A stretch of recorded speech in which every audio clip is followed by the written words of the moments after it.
Assalamu alaikum, and good morning to you all. I've been set this slightly unusual task of, I guess, perhaps trying to convince you that we actually do know something. And can you hear me now? Yeah. Okay. What I was saying is that I guess I've been set the task to try and convince you that we actually know something. And this is not necessarily something which is easy to explain. The simple reason for this being that, at least from the very beginning of the philosophical traditions, one of the fundamental challenges posed has been from skepticism. And skepticism is basically the idea that we can't necessarily know anything at all. Can we even be sure that we know ourselves? And certainly can we be sure that we know anything beyond us? And sometimes it takes the form of perhaps rather trivial things, which is that, for example, you have a microphone here, and I sort of say to someone, I'm speaking to a microphone, and they say, no, that's not a microphone, that's a glass. So how are you going to convince me that this is a microphone and not a glass? And that can then become a rather silly game in how it is we define, how we determine certain words and what those certain words express. And at the very heart of it, when we're talking about things relating to knowledge, we're trying to make sense of how, I guess, three types of things relate to each other. And those three types of things are words or names that we use.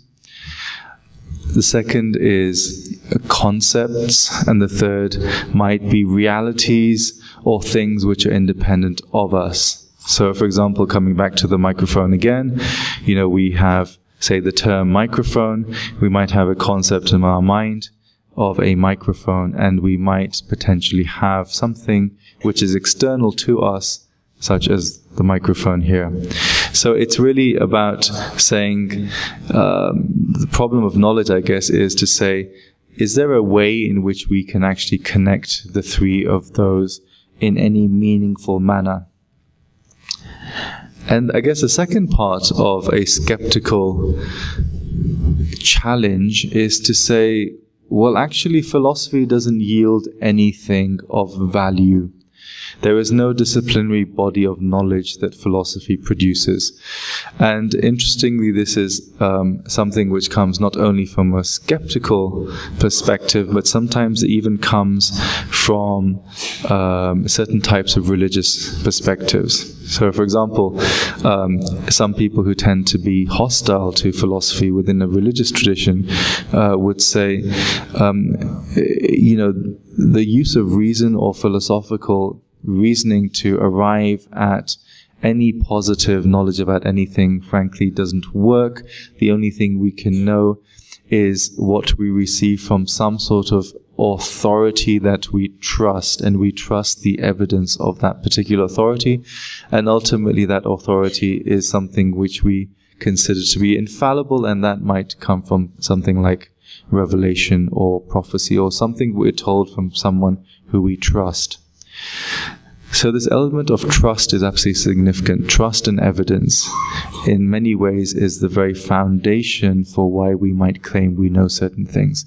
And on one hand, that trust and evidence might be in reference to an authority which we consider to be certain and infallible, because perhaps it's coming from a transcendent such as God. And in other cases, we might consider it to be certain and infallible because it conforms to the processes, logical processes by which we define how we might acquire a knowledge of certain things.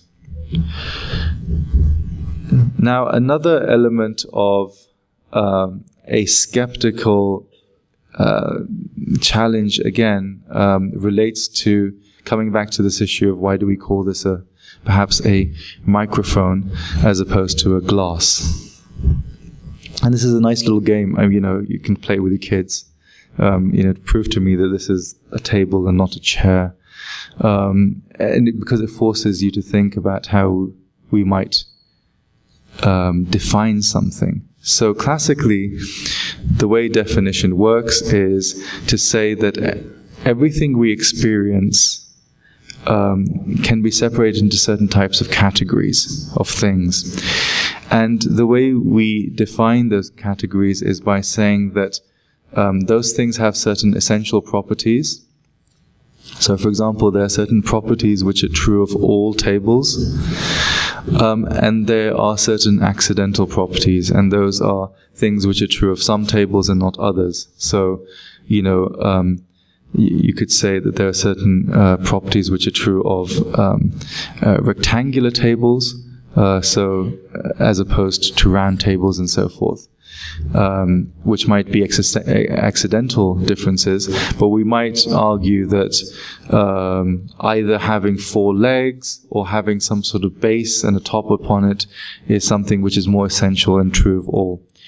So fundamentally, the theory of definition which comes out of the Aristotelian tradition is concerned in trying to look at definition in terms of what is essential and what is accidental, and then to consider what a relationship that description definition has then to the name that we give to it. And whether that relationship is something which is entirely natural, which will be true and which will be in a sense independent of particular languages, or whether there is something which is logically universal about that process as well. At the very heart of it, the positive assertion about knowledge, and this is a pretty kind of standard definition of what we mean by knowledge, is that we can say we know things if we have what's sometimes called a justified true belief about it. So we can say we know this table, for example, if there is, we have certain types of beliefs about the fact that this is something which is external to us and which can be justified through certain processes of evidence. And those processes of evidence and reasons can be internal to us, and they can also be external to us. They can be internal in the sense that we can kind of think about the concept, and they can be external in the sense that we might have ways in which we could observe things from which we deduce certain types of realities. So this notion of certainly of knowledge as justified true belief is kind of a platitude which is often the beginning of any sort of discussion of knowledge in philosophy as such. But within that, there is a certain type of assumption, coming back to these 3 things which I mentioned earlier, of how names and concepts and things relate to each other. And it's what we might call correspondence. Right? So we could say that we maybe know that there is this table which is external to us because we have a concept of the table which we may have learnt or we may have sort of grasped from our observation of it, which corresponds and matches the reality of that which is external. And so if I say there is a table here to the right of me, what I'm saying is that my observation of something which is external to me matches this concept of a table and matches the term table that I might have in my mind and express in words. And to assume that this is a straightforward correspondence is sometimes called naive realism, that we assume that there is something external to us, that somehow everything that we experience, our lives are not somehow illusions, that we're not, say, a particular brain in a vat which is somehow being manipulated to think certain things and to kind of fashion a particular reality. You've all seen The Matrix. You're all familiar with the notion of, the difference perhaps between phenomenal reality and what might underlie it. to assume that that is not the case, but rather it is very much the case that we do exist and that we can know things, and that there is a reality which is external to us. And this is absolutely essential to most of the philosophical traditions in Islam, is this basic assumption that there is an external reality, there is an internal reality, and there are modes of correspondence between them which can decide the truth of certain types of propositions we may make about things that we know. Now, going a bit further, there are, broadly speaking, two theories which are then further discussed in terms of how it is that we know things and how it is that we can arrive at certainty. The issue is always, as I said earlier, about certainty. How can we be sure something is the case? And the two, I guess, theories are, and these map also onto a number of modern philosophical notions as well, is that we know things either because we have an empirical observation of them and we grasp from that empirical observation a particular representation of form in the mind, or through some direct experience of an external object. So one is, I guess, what you might call knowledge by some sort of representation, and the other one is, I guess, what we might call immediate knowledge, or knowledge as it's called by presence. And the argument is that potentially knowledge by representation can not yield certainty. And the reason for that could be multiple. One could just be certain types of cognitive dysfunction.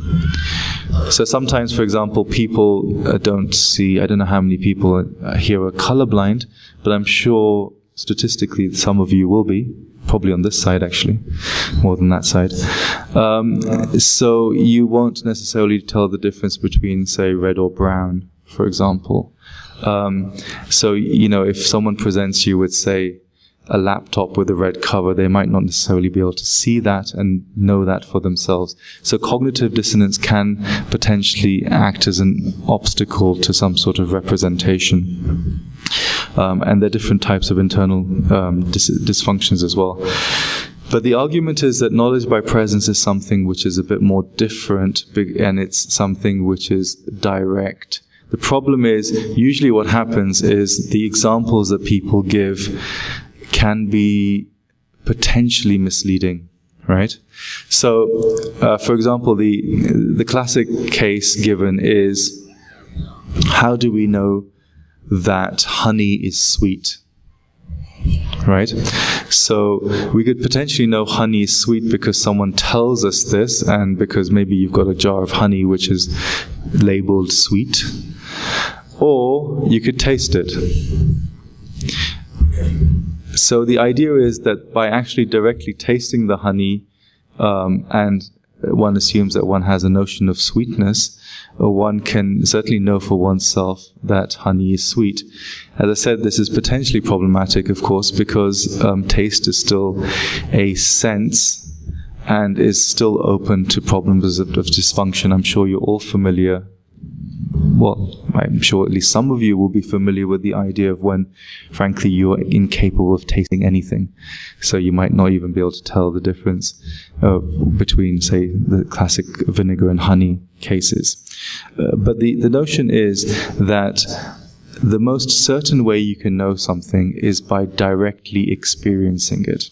And that experience, in some ways, is kind of sensory, but certainly is supposed to be more than sensory. It's supposed to be intellectual, because the idea of what you're tasting, what you're knowing, will be directly present in your mind.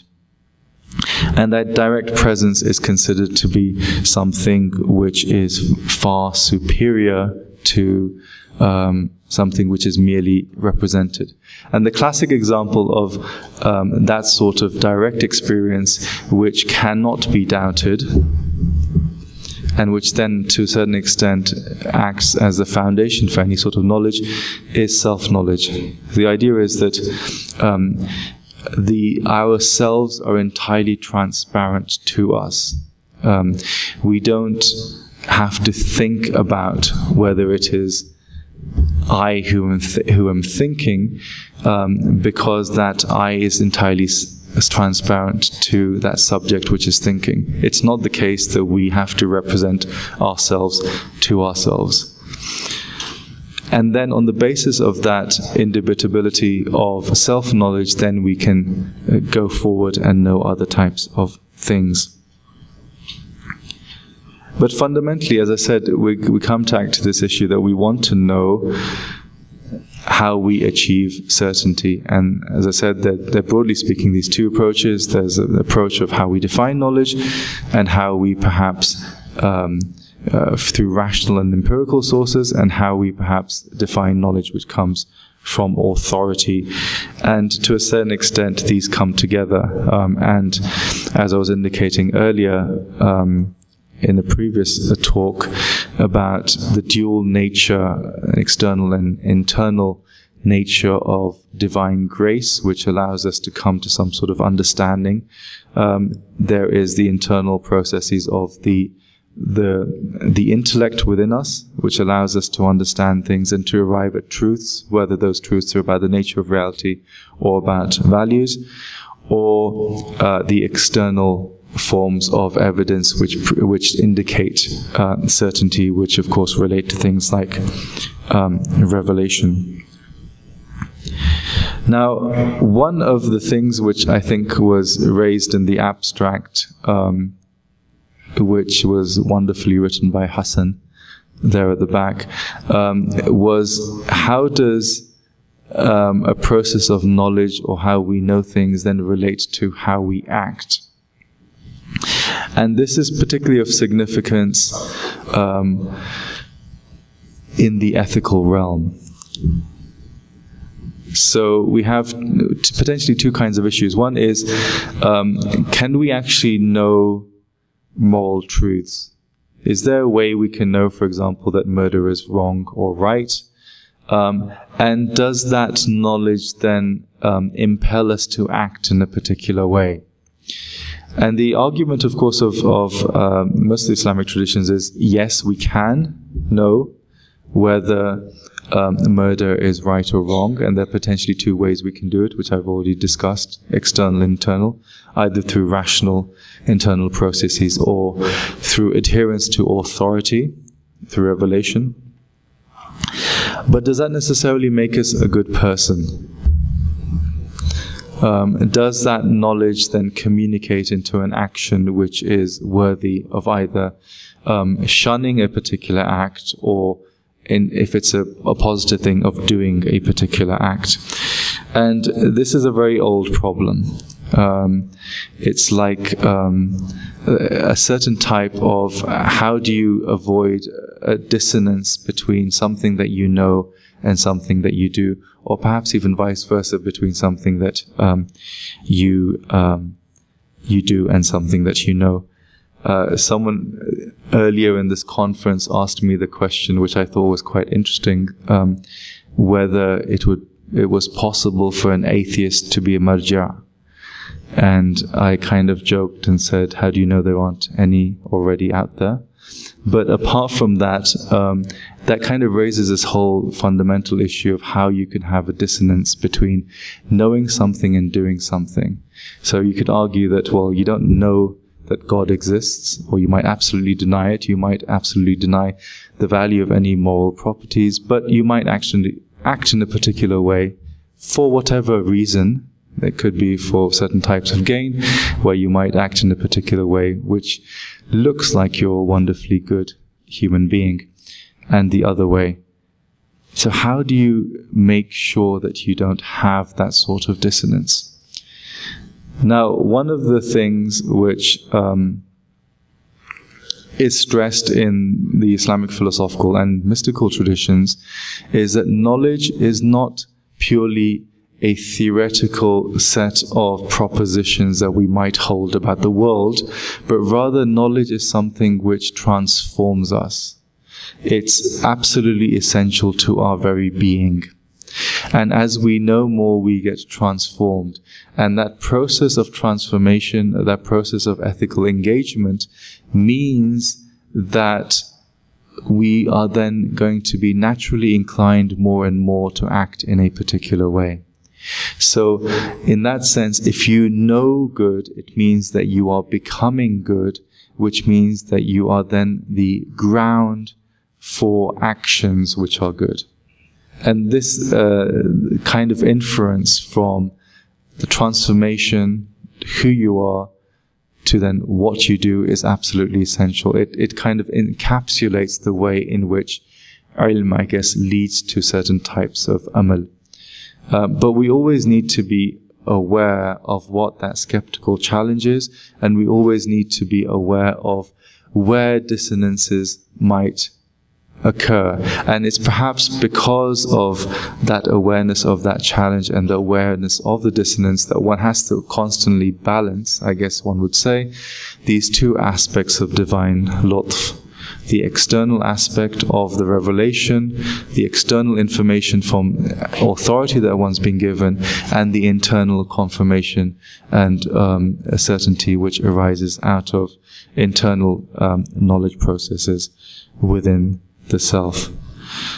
So fundamentally, one has a particular account of knowledge and the possibility and the scope of knowledge, and indeed the limits of knowledge. There's certain things we cannot know for all sorts of reasons because we don't have access to it. One of the classic ones is the very essence of God, which comes up again and again because we have no means to arrive at it. We have no means to arrive at it because one of the very aspects of how you know things is there has to be some sort of mediation which connects two things.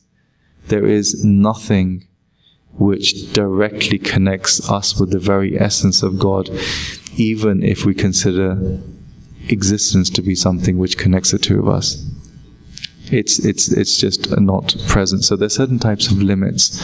But ultimately it's about how the possibilities of knowledge can then lead to the possibilities of action, and particularly moral action, which I think is of concern to us.